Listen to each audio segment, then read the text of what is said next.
Good evening, everyone, or morning, or afternoon, or wherever the heck in the world you are. It's the one and only notorious, glorious ape himself, the one and only Optimus Primate, and I'm joined by none other than the man, the myth, the legend, the purveyor of great, insightful information, the one and only master of monetary mayhem, the Gandalf of gold himself, the Baron of Bitcoin, the Tsar of cryptos, the Sultan of silver, the Pathfinder, the light on the road to Ruda, the one and only Bix Weir. I think I'm over caffeinated, bro. I'm stuttering here a little bit. You're better than me. I got it getting over the flu. You got the. For those that don't know, Bix was relaxing in Hawaii. He was knocking back drinks. He was doing all sorts of wonderful things, including RVing, which we're not going to get into, unless, of course, you want to talk about that. Yeah. So I'm interested in talking about that. I always do. Perfect. And then he comes back with the flu. Like, how do you do that, man? How do you go to paradise and come back sick? Well, the first half of it, I was with some of my best friends in life, so it's always a party when we get together, and so we party. it was very, awesome. Very fun. But yeah, it took a toll on my body by the end, and I was like, oh, I'm fighting it, and then on the plane ride back, I'm like, oh my god, I'm sick. It's official. I'm sick. But it was a great time, a great getaway from the reality of market manipulation, behind the scenes battle, all the stuff kind of flowed out of my brain and into a Mai Tai. So it was well needed. But also when I was over there, I hooked up with Dick Allgaier, he's actually on the Big Island, I think, and he flew over to Maui to hang out for a day and discuss some work we're doing together on remote viewing of the Grand Canyon. All those secrets. Yeah. Unbelievable results. And he's putting together kind of a mini documentary on kind of the things that were the results of a few things that I suggested he look for. And in those not familiar with remote viewing, it's completely blind. He didn't know. He didn't even know me before we started this thing, and through a third party, I had reached out and said, hey, could you have Dick and his team remote view this specific target that I've been studying, and I want to know more about it and see what the remote viewers come up with. And they came up with just kind of earth-shattering results. But that's the funny thing about earth-shattering results in our day and age is like, to me it gets back to the Seagraves, Peggy and Sterling Seagrave, who wrote Yamashita's Gold, or Gold Warriors is the name of their book. Yeah, they spent their whole lives researching and documenting all these massive amount of gold hidden in the Philippines.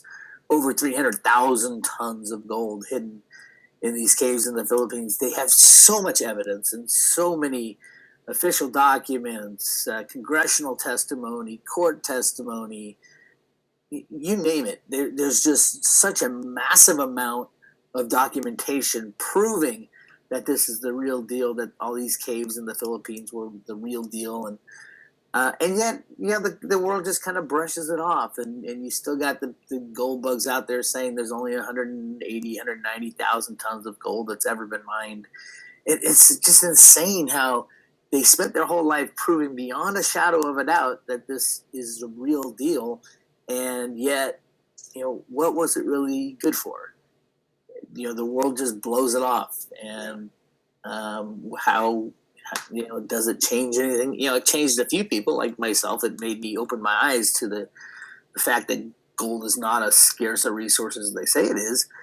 But it's one of those things that the many mysteries that people research and find all the documents and prove it, but it's not accepted in the mainstream media because it doesn't fit the narrative. And that's kind of where we get back to what was going on in the Grand Canyon in the early 1900s, there are massive amounts of facts and documents about both gold in the Grand Canyon and an advanced civilization that lived there. You go back in the Hopi the Hopi stories of where they came from. They came from underground and underground caverns, and where they lived for years with what they call the ant people. And we discovered this stuff years and years and years ago, and it was even in the front page of the Arizona Gazette. But even though this area is off limits, and so many areas in the Grand Canyon are off limits, and you're not allowed to go there, but the Smithsonian and the U.S. Geological Society have been there for years and have constructed bases in the Grand Canyon, and the military's in the Grand Canyon, but nobody's allowed to talk about it. We're allowed to stand on the cliff and look over and say, wow, isn't it beautiful? That's all we're allowed to do. And that's what really got me going and proving some of the stuff that is in the Grand Canyon that we are not allowed to discuss or talk about because it doesn't fit the narrative, is what I'm working on with Dick Allgaier and the remote viewing guys. And I had some questions that they, did a blind remote viewing and came out with just spectacular answers. And it really does dive deeper and deeper into whether or not,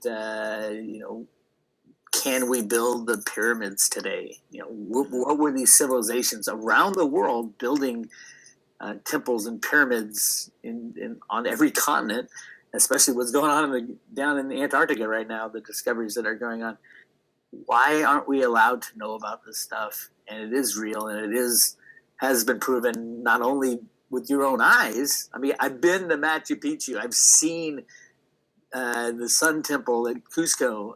I know we can't build that today. How come they were able to do it thousands of years ago without any tools at all?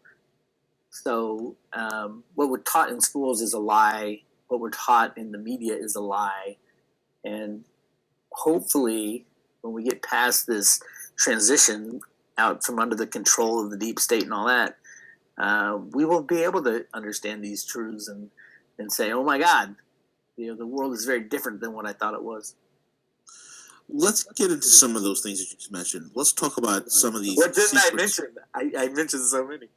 You did. But let's delve a little deeper into these Grand Canyon secrets. What specifically are you willing to share with us in terms of what was viewed? Well, I don't want to give too much away, but no, don't give too much away. Just pepper us. What I wanted to do is, because there's all kinds of critics of remote viewing, and from everything from no, it's all crap, it's fake, and behind the scenes they already know the target and things like that, which they don't. I'll guarantee you that. But it's also a possibility that they're just reading the minds of the person that is putting up the target, type of thing. Yeah. So it's not really seeing into the future in specific places or the past specific places, but it's actually just trying to read the minds of who put the subject in there. I don't think that's either, because there's been tests done that would be impossible. You take 1,000 pictures and you pick one blindly, so nobody knows what it is, but psychically they know it.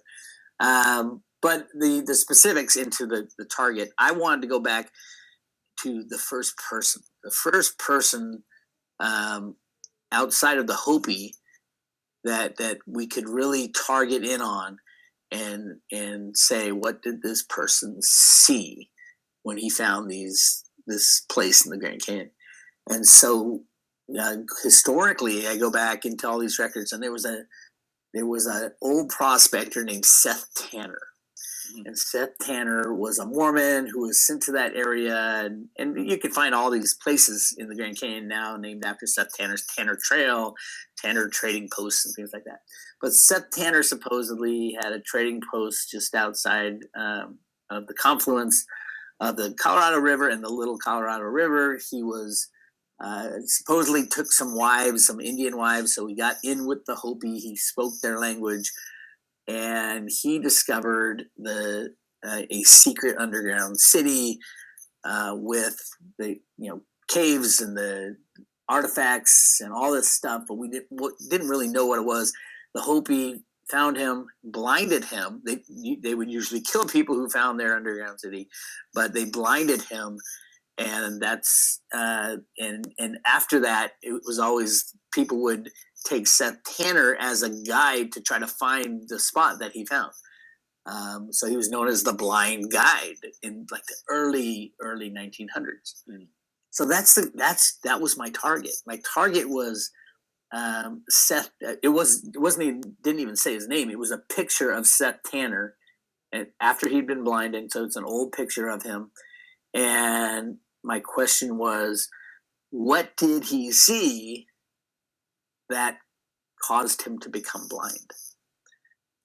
And that was put into a process with remote viewing, such that the guy who put the target together didn't know what it was, but he put the coordinates together. It was given to Dick Allgaier and his group, and they came up with, all they had is numbers.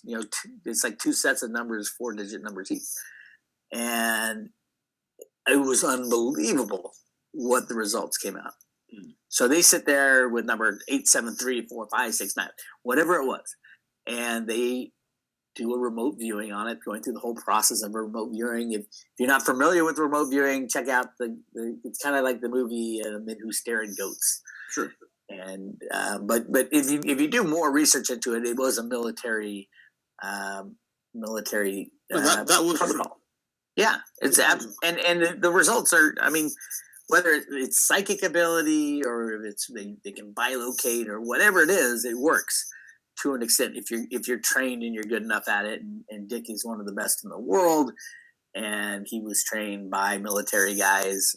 So yeah, this is it was a real deal. But the results came back. Not only did Dick absolutely nail where the target, what was in my mind of that target, but so much more detail of what was in that underground. And I'm not talking about there's a cave and there's a room. I'm talking about miles of caves, miles of corridors and worship areas, and supposedly up to 50,000 people could have lived there. And this is all man-made. These aren't natural caves; they're all man-made or intelligently made, shall we say? That we can't do that today, much less back in the early. It was discovered in about 1906, 1907, and then it hit the papers in 1909, I think. Wow. After the Smithsonian was already there, and they were artifacting, and they're recording everything, and they were moving a lot of it. So everybody's, to me today, like, well, why don't we go, if you know where it is, which I kind of know where it is now. If you know where it is, why don't you go? And I'd say a few things. One, supposedly it's the outside of it's been camouflaged, and it's in the side of a canyon wall. So it's very easy to. There was a very narrow walkway to get up there, kind of through the cracks in the cliff, with some stairs. Is how the original Seth Tanner, and then later it was a guy named G.E. Kincaid and this guy from the Smithsonian called Jordan had found it, and that was later. But Seth Tanner found it in the late 1800s. And the Smithsonian guys found it and started archiving it in about 1907, 1908. And they literally, even in the original articles in the Arizona Gazette, they said that this is government property now, which is true. And because there was all kinds of interest in the Grand Canyon after they found this, and as well as the gold in the Grand Canyon that was announced in 1912. And then Woodrow Wilson basically locked up the Grand Canyon for no mining after they shut down the gold mining prospects in the Grand Canyon. And it has been locked there. That's because it's a very rare and endangered beetle that lives there. That's why they shut it all down. No, that's Dianne Feinstein and why she's locked up 40% of the California land. That's the Desert Wildlife Preserve. The amazing thing is California says we're going to secede from the union. We're out of here. The federal government owns 41% of the land in California. Yeah. So they can secede, but the government owns all the valuable stuff in California. Except they can, California can keep Facebook and Twitter and Google. Speaking of, secrets. What about the Zuck? What do you think about the Zuck testimony yesterday? Doesn't Zuckerberg look like the Star Trek guy Data? Yes, he looks like Data. He looks exactly like him. And not only that, he talks like him and he acts like him. He's so devoid of emotion. Have you seen him just sitting there? Just like... He doesn't look human. He doesn't look human. He looks so fake. Yeah. And then he walked away from, he took his little break and he left all his cheat sheet notes on the table and the reporters are taking pictures of it. And everything he said was a canned answer. It was. Did you also see the 4-inch thick cushion they put on the chair to make him look bigger? Because he's only like 5'6". I didn't see that. Oh yeah, there's pictures of that circulating the interwebs right now. There's like his team didn't want him to look small and diminutive, so they propped him up on cushions. Hey, I can't. I'm 5'6". I can't say anything. I would say, I want 2 phone books right under my butt, right here. How tall are you? I'm 5'6". I'm a little guy. Oh, you're adorable, man. I know.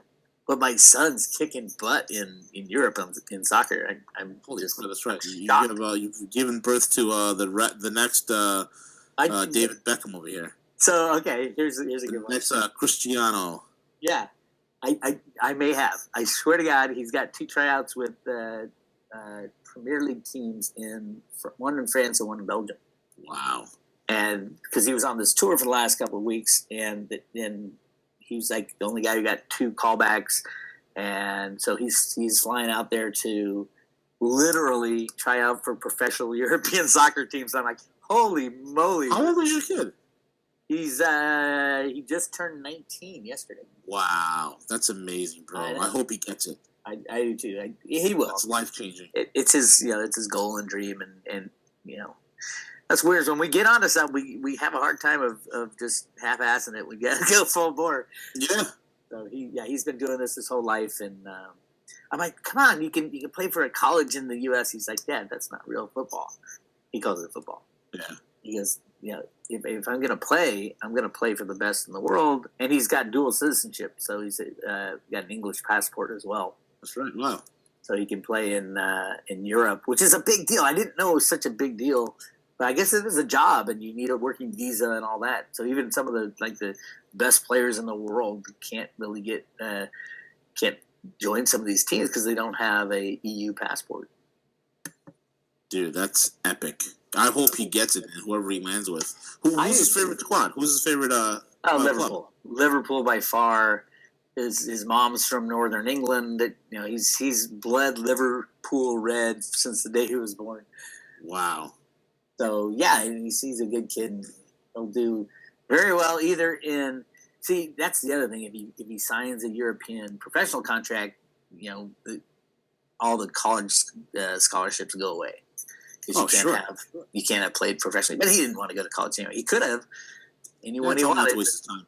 Yeah. Let him get into a league. Let him make tens of millions of euros. And set aside, then he can learn whatever. He can learn from you develop some sort of business, man. He can learn from you and start up some business. He's fine. I'm not worried about it. I'm not worried about him. Yeah, he's set. If the guy, I mean, he can really take off where his grandkids don't even have to work, man. True. And I'm trying to get him into cryptos. He's like, Dad, that's your thing. I go, it's going to be your thing, too, because you're going to be paid in cryptos one day. Yeah. Well, when that happens, just help him out with that. But other than that, just let him rock, dude. He's been rocking since he was born, so here he is. I know. And then I said, okay, so if the national team, the U.S. national team comes calling, what would you do? Don't play for the U.S. national team. They're terrible. He wouldn't. I don't think he would. He'd rather play for England. It's like playing for the Cincinnati Bengals back in the 90s. A high school JV team could have beat the Bengals in the 90s. It was so bad. I know. I said, well, if the U.S., if you had, because he can play for either national team. He can play for the U.S. or he can play for England. And And I go, well, if you had to make a choice, he says, England by far. Of course. As long as it doesn't wind up on a reality show like The Footballers' Wives or something like that. Yeah, really. Yeah, absolutely. Yeah, it's exciting. It's exciting times for everybody out there. It really is exciting times, man. You know. Back to Zuck. What did you learn about Zuck? Aside from the fact that he's confirmed to be an android. He is confirmed android. I think the social media companies have been lying so long about everything, about stealing your data, but mainly about the amount of views and importance of those views for advertisers. They lie, cheat, and steal. I remember using Google Ads, and they say, "Oh, you got 50 million people clicked on your ad." I'm like, "What are you talking about? I got 4 or 5 sales, and you're telling me 50 million people clicked on my." They lie, and that's but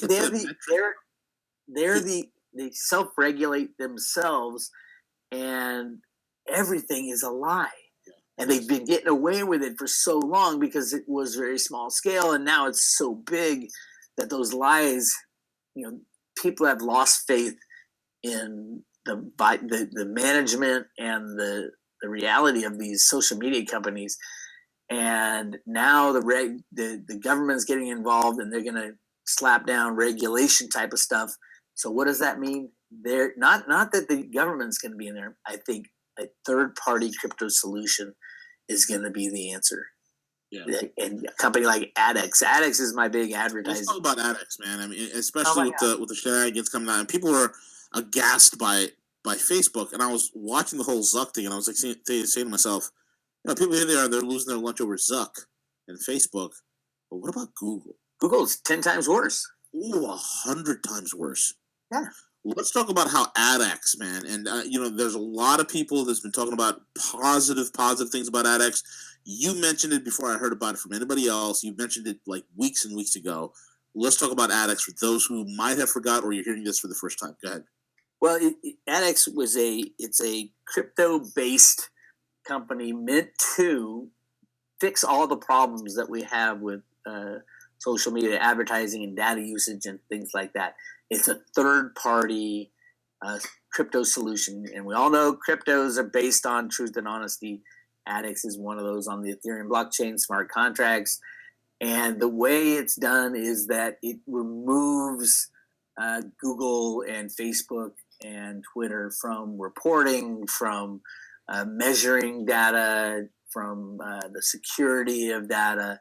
It basically removes them from that position, the position of self-regulating. It's a third-party system, and you buy ads through ADX tokens, and so Facebook and Google and all that would transfer over to a third party, which would be it might even be regulated into that business model, because right now the government's saying we're going to shut you down or change the way you do business, and that's why Facebook is freaking out. They make money off your data. That's the only way they make money. So if you can inject a third party, it's a win-win-win-win. And ADX, there's a few companies doing this. ADX is one of the bigger ones.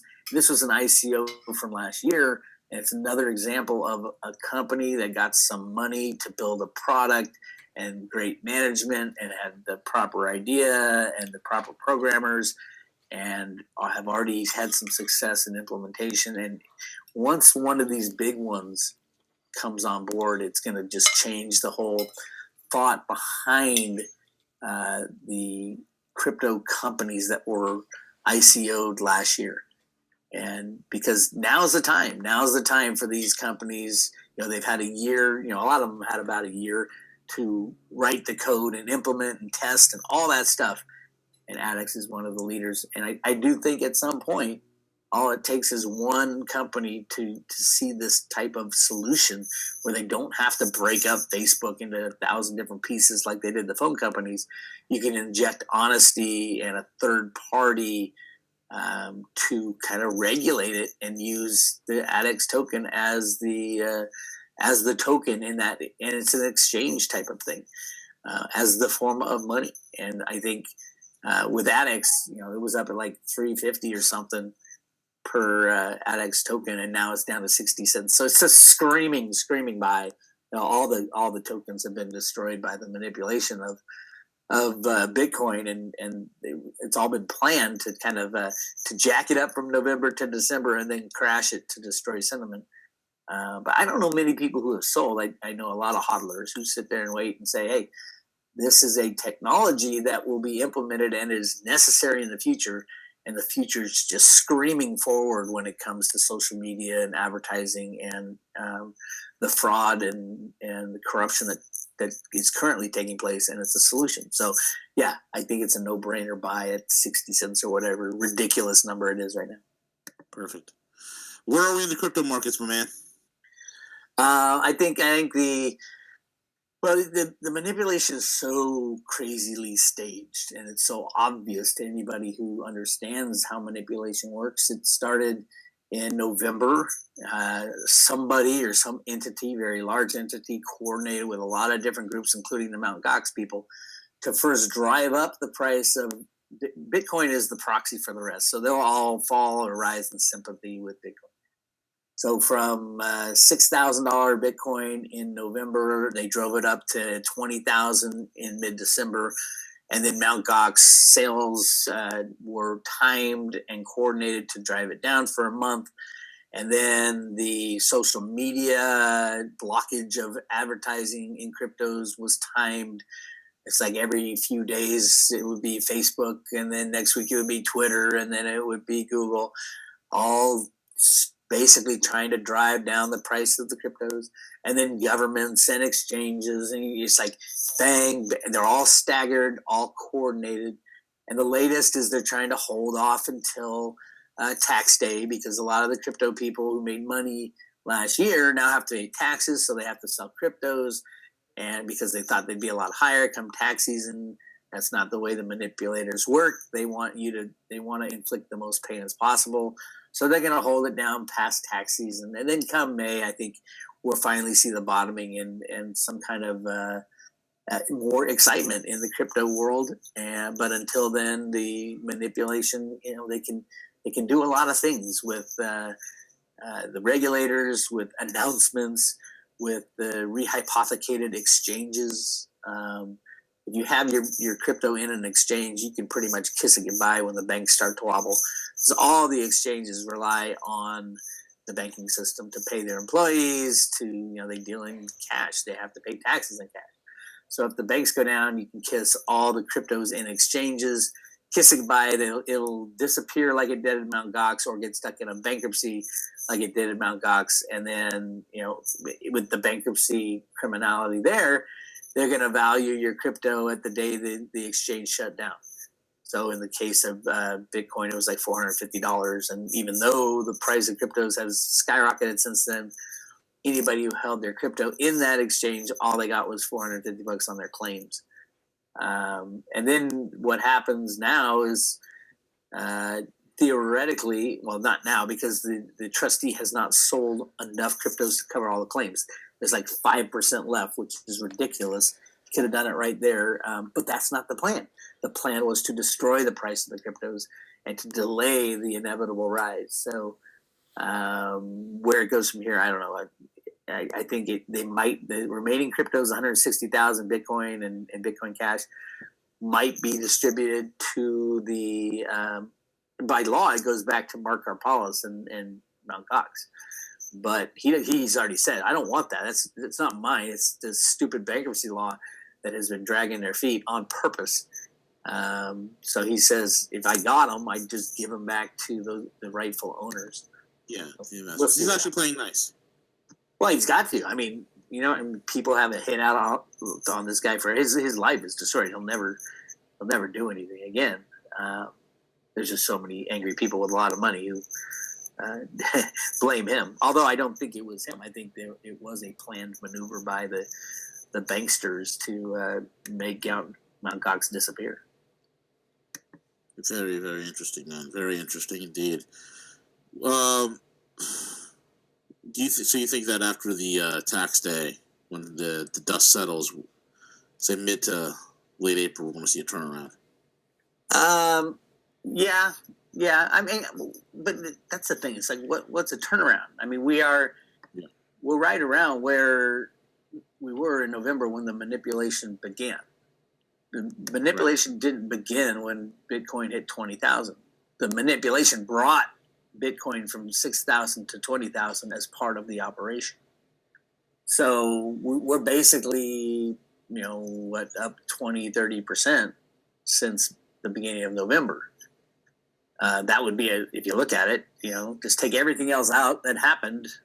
That's a nice smooth run for the cryptos. And will it stay this way, or will it get crazy again? And will they try another manipulation and drive it up to 30,000 and slam it?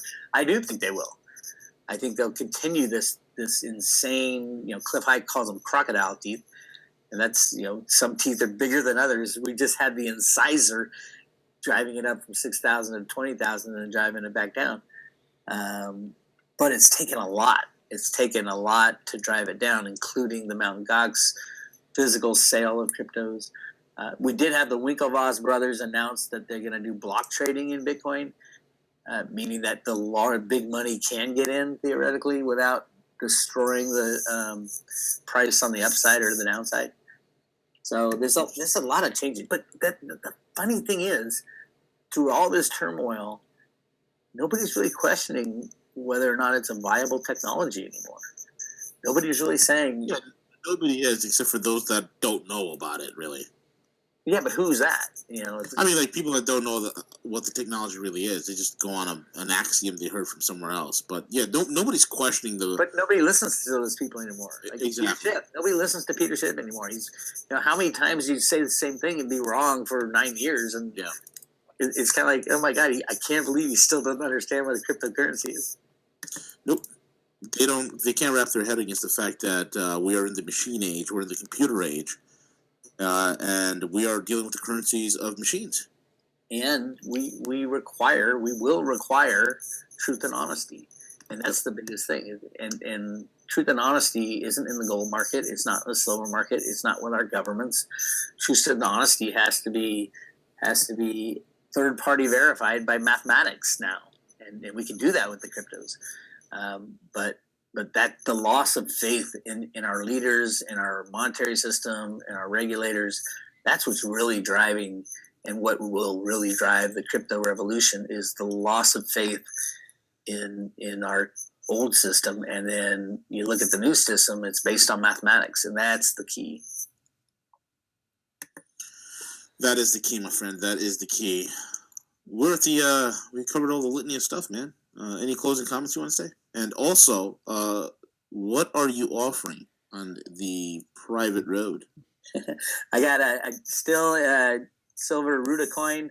The best I love coin that coin ever made. Folks, you got to get that coin. That coin is beautiful, man. It is. It's beautiful. It's individually numbered, and just the key to silver now is, even the silver bugs who have long proven manipulation, and there's even people going to jail for manipulation of silver, and yet the regulators know that their job is not to regulate. Their job is to run cover for the manipulation. Yep. Chris Giancarlo, I think, is kind of like the Bart Chilton. He's the current head of the CFTC. He's kind of the Bart Chilton guy of we need one guy to fight the fight for the good guys, and I think that's Chris Giancarlo is doing that, but he still takes marching orders from the powers that be that are trying to control the system, and you can say you're on the side of the people all you want, but in reality, unless you pull the plug on manipulation, you're not on the side of the people. Yeah, exactly. Oh, and I'm also giving away 10 Theta coins. Theta is going to be a good one. Cliff doesn't love it because the technology, he doesn't think it can happen. But it's one of those coins that if it does happen, if it does work the way they plan, then it'll be a mega monster. Right. And it's trading for pennies on the dollar right now. Nice. Very nice. And with that being said, folks, I am the gorilla. He is the Bix. And we are over and out. Take it away. Oh, CJ's not here. Habit. All right, folks. Thank you all for listening in.